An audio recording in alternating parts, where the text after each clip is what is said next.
अस्सलाम वालेकुम फ्रेंड्स, आज हम बनाने जा रहे हैं बहुत बहुत मज़े का मिल्क शेक। और ये मिल्क शेक बिल्कुल डिफरेंट तरीके से बनेगा। ऐसे नहीं कि आप लोगों ने मे बी आपने पिया हो, लेकिन बहुत आप कह लें कि बहुत ठंडक वाला होता है। आपको पी के इससे बहुत सुकून आता है। इसके लिए तकरीबन मैं लूँगी 1 गिलास के करीब दूध। 2 गिलास ले लें, वो आपकी मर्ज़ी है। मेरे पास 1 मैंगो के क्यूब्स हैं, ये देखिए मैंगो क्यूब्स। और जो मेन इंग्रेडिएंट्स है वो क्या है, वो है मेरे पास तुखम मलंगा।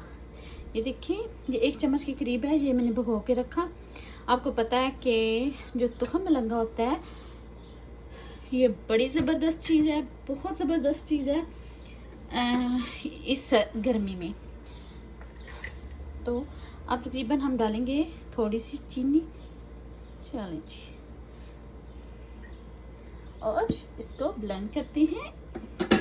बहुत ज़बरदस्त है, ट्राई ज़रूर करना है। ना पसंद आए तो मुझे ज़रूर बताइएगा, अदरवाइज़ आपको बहुत पसंद आने वाला है।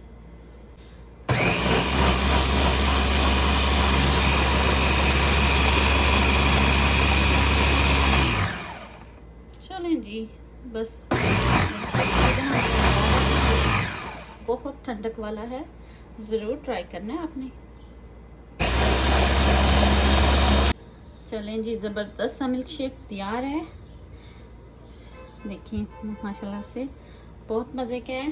ट्राई कीजिएगा और मुझे बताइएगा कि आपको ये 2 मिनट की रेसिपी, 2 मिनट का शरबत कैसा लगा। ज़रूर ट्राई कीजिएगा और नई वीडियो तक के लिए मुझे दीजिए इजाज़त। अपना बहुत ज़्यादा ख्याल रखिएगा। अल्लाह हाफिज़।